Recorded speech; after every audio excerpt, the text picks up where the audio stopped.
السلام عليكم ورحمة الله وبركاته، ازيكم يا حبايبي عاملين ايه؟ يا رب دايما تكونوا بخير. قبل ما ابدأ الفيديو عايزين نصلي على الرسول، اللهم صل وسلم وزد وبارك عليك يا حبيبي يا رسول الله. ولو انت جديدة معايا واول مرة تشوفي القناة يا ريت تشرفيني وتنوريني بالاشتراك وتفعلي زرار الجرس على كلمة الكل عشان يوصلك مني اي فيديو بنزله باشعار. ولو انت متابعة الفيديوهات بتاعتي يا ريت ما تنسينيش باللايك وكومنت يكون زي العسل والسكر زي. بُصّوا يا بنات، معانا النهارده روتين، ده روتين يوم السوق، روتين يوم السوق، روتين يوم السوق. الصراحة أنا كنت خايفة أنزل وكنت قلقانة إن أنا أنزل أجيب حاجة، بس زي ما أنتم شايفين أنا ما بانزلش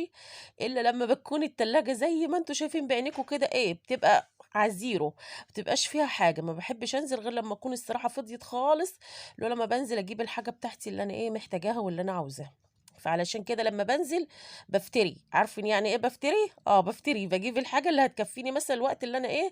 هابقى محتاجاه. كان الجمعة، فأنتم كنتم عارفين طبعًا الجمعة كان 11، فالواحد والله الصراحة كان قلقان وخايف إنه ينزل، بس قُلت لأ، أنا هاقايس وانزل واللي تخافي منه ما يجيش أحسن منه. والله كان سبحان الله الشوارع فاضية ورايقة وحلوة، وما فيهاش ولا زيطة ولا زحمة ولا أي حاجة، كانت زي الفل، الحمد لله يعني كانت خروجة موفقة. بس الصراحة نزلت السوق، كان السوق بتاع سوق الجمعة المفروض شغال بتاع إمبابة، ما لقيتش حد شغال فيه، والناس الموجودة بُصّوا أنا باقول لكم هنا ما فيهاش إلا هريسة الشطة والناس اللي كانت موجودة كانت ناس بسيطة أوي، يعني الناس زي ما بنقول كده الناس اللي كانت محتاجة للنزول يعني. فكان ناس بسيطة أوي يعني برضه عدّينا على السوق بتاع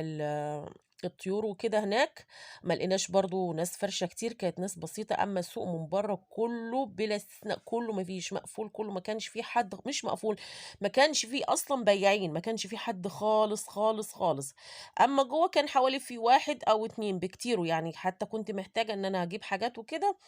بس الصراحة ما لقيتش، يعني قُلت بالمرّة أنزل أجيب خضار وأجيب الحاجة اللي أنا محتاجاها من هناك، وأعدّي على السوق بتاع الطيور والحاجة اللي عندهم هناك ما اتوفّقتش إلا في الخضار، وعدّيت على سوق الطيور وكده جِبت كانت واحدة سِت يعني دايمًا باجيب منها الصراحة من هناك، جِبنا من هناك بَط وكده معانا برضه. بالنسبة أنا زي ما باقول لكم بالنسبة إني ما كانش في حد يعني كان السوق رايق وحلو، فما كانش في حاجة، جِبنا بس قوطة وجِبنا بطاطس وجِبنا حاجات كده زي ما أنتم شايفين.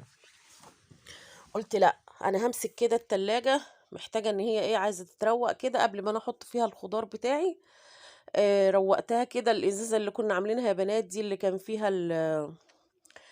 فيها السيترس دي، ده مش سيترس، ده إزازة فاضية كل مرّة هاقول عشان ما حدّش يقول إن أنا بارُش سيترس، لأ ده كان صابون مواعين وكان مَيّة وكان خَل، بس فأنا عاملاها ومجهّزاها ألمّع بيها الرخامة، ممكن ألمّع منها برضه البوتاجاز، التلاجة، الحاجات اللي زي كده، وأي قماشة كده نضيفة معاكِ برضه يعني اشتغلي لمّعي بيها بعد ما تدّيها كده تَكّة. خلّي بالكم أنا كنت في الأول التلاجة ما كنتش بارتاح لها إن أنا أغسلها كده أو ألمّعها كده، كنت ما ارتاحش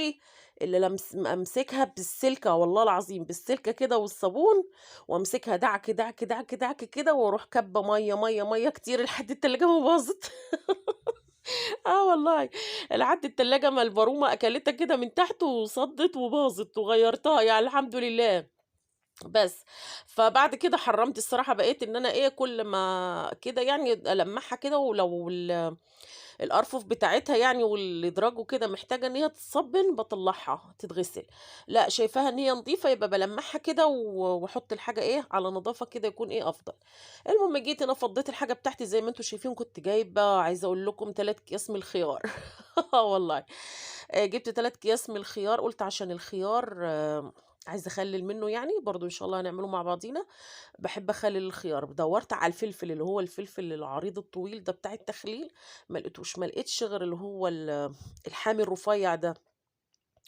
ماشي، بس هو ده إحنا أنا ما باحبوش، إحنا ما حدش بياكله عندنا، فقُلت خلاص أنا هاجيب فلفل بلدي كده وهاجيب خيار، كان الخيار والله خيار حلو أوي هناك بتاع التخليل ده، وكمان مش بتاع التخليل الكبير أوي يعني حلو وسط كده، كان ال4 كيلو ب10 جنيه، فجِبت معايا قُلت عشان علشان يعني أخلّله وكده. بس كان عندي هنا برضه بصل مش كتير برضه، جبت معايا بصل،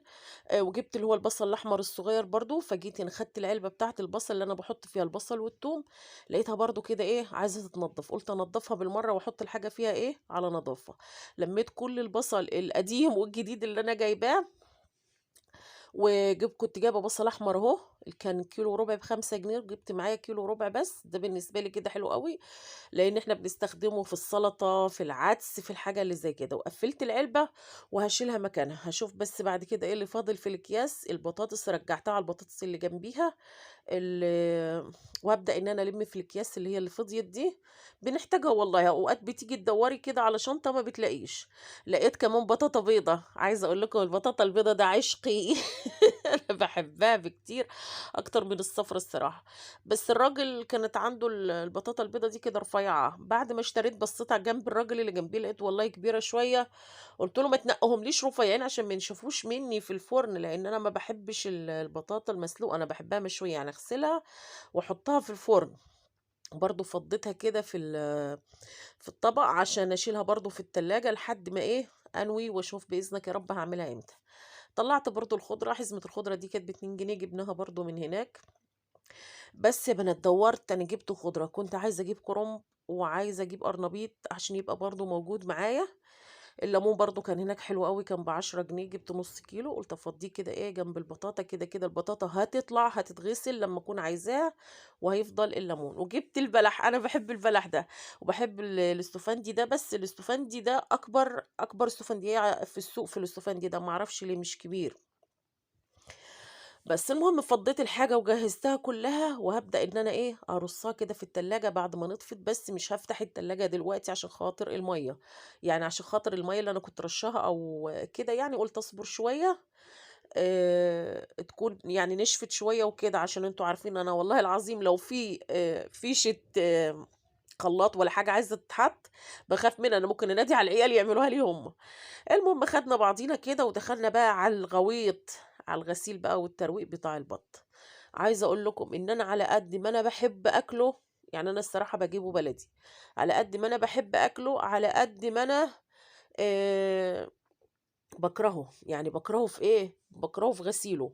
غسيله هناك الستات اللي بتنضّف ما بتنضّفش حلو، وعايزة أقول لكم على حاجة، يمسكوا فيكِ وإن طلع فيها أي حاجة والله ما تدفعيش فلوسها وما تدفعيش تنضيفها ومش عارفة إيه، ويفضلوا يزنوا على دماغِك لحد برضه ما توافقي إنِّك أنتِ تدّيهم الحاجة فاهماني، وبعد كده يقول لِك طَب إحنا هنعمل إيه، ده ريش تحت الجلد، ده عارفين يعني والله العظيم وش كامل، فتقعدي عايزة أقول لكم ممكن تقعدي ساعتين 3 تنضّفي فيهم، لإن بتبقى فيهم كده حاجات زي الخلابيص صغيّرة كده وحاجات تحت الجلد بتطلّع عينيكِ في التنضيف بتاعهم.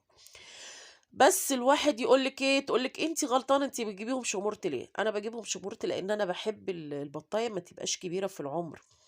ما تاخدش سِوَى معايا وتبقى حلوة وبتبقى لحمتها حلوة. الكبير ده شوية بياخد سِوَى زي ما أنتم عارفين، بياخد سِوَى وتحسّيه مش حلو، يعني بعد كده أول ما يكبر كده بتحسّي النسير بتاعه بيبقى متفِّل كده مش حلو. بس، فبافضل كده إن أنا إيه، أنا كنت جايبة والله خدت مُلقاط، جِبت مُلقاط من المحل من تحت قُلت الناصر ادّيني واحد وجاب لي الصراحة واحد. عمّالة أفتكر قُلت هاخلّيه للبَط زي كده، لإن نضّفت بيه بَط زي كده، عمّالة أفتكر قبل كده يعني، عمّالة أفتكر هو راح فين منّي، مش عارفة سِبته فين، ولا يوسف ومريم خدوه لعبوا بيه رموه في حتّة، لإن هُم خدوه قبل عن كده مرّة و2 لعبوا بيه، وعرفت إن أنا أجمعه، مش مخلّيين لي حاجة أصلًا في البيت، والله ما مخلّين لي حاجة في مكانها بس الواحد هيعمل إيه؟ بس، فمش عارفة راح فين منّي، هو ده الصراحة بيساعدني لمّا بتكون في الخلاويص ديّة الحاجات ديّة بيخرّجها، يعني الريشة اللي تحت الجلد دي بيبقى حلو في كده، يعني بيساعدِك إن هي إيه، تعرفي إيه، تطلّعيها. عايزة أقول لكم الحوض هنا الحوض اتسد، فضلت أسلِّك فيه لحد ما نضّفته وشِلت أي حاجة كده، رغم إني والله في كيس أسود، شنطة سودا أنا مخلّياها على أول الحوض جنبيّا عشان أي حاجة كده إيه، أروح رامياها فيه يعني. بس فالحمد لله يعني أنجزنا ونضّفناهم، هندّيهم بس شطفة. أمّا بالنسبة بقى لمّا باجي أسوّي أنا بانضّف كده واشيل في أسيبهم يعني يتصفّوا شوية، وبعد كده باشيل في الفريزر. أمّا بالنسبة للنقعة والكلام ده كلّه يا بنات، النقعة دي لمّا تيجي أنتِ تعمليهم في الأكل، يعني لمّا تيجي تاكليهم، لمّا تيجي تطبخيهم المحلول اللي أنتِ بتعمليه إذا كان بالدقيق والمَيّة والليمون والملح والكلام ده لمّا تيجي تاكليهم مش دلوقتي، يعني أنا دلوقتي بس نضّفت كده أي ريشة أو أي زفارة أو أي دم ولا حاجة زي كده منهم، ونضّفتهم وهاشيلهم كده نضاف على إيه، على التجهيز بس، أكيد مش هينفع إن أنا أجيبهم كده من السوق وهاشيلهم كده. فعايزة أقول لكم بلا استثناء هم كسروا رقبتي فعلًا والله العظيم ووجعوا رقبتي، وكل مرّة أقول مش هاجيب، مش هاجيب، وبرضه دماغي لازم تحدف إن أنا أروح هناك علشان أجيب من هناك بَط.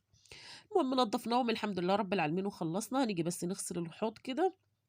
جِبت سلكة وشوية صابون مواعين وخَل يا بنات، خَل، خَل، خَل، خَل. الخَل حلو أوي بيضيّع زفارة الحوض خالص، خالص، لمّا تكوني غاسلة فراخ ولا بَط ولا حاجة زي كده، لازم تدّيها إيه كده رشّة خَل مع الصابون وأنتِ إيه بتشتغلي، علشان يشيل أي ريحة زفارة من الحوض اللي أنتِ إيه شغّالة فيه، لإن الحوض ده إحنا بنسميه زي الحلة بتاعة اللي بتطبخي فيها، زي الأكل وزي الشرب، فلازم كده يدعك ويتصبّن كويس وما تبقاش فيه إيه أي ريحة زفارة.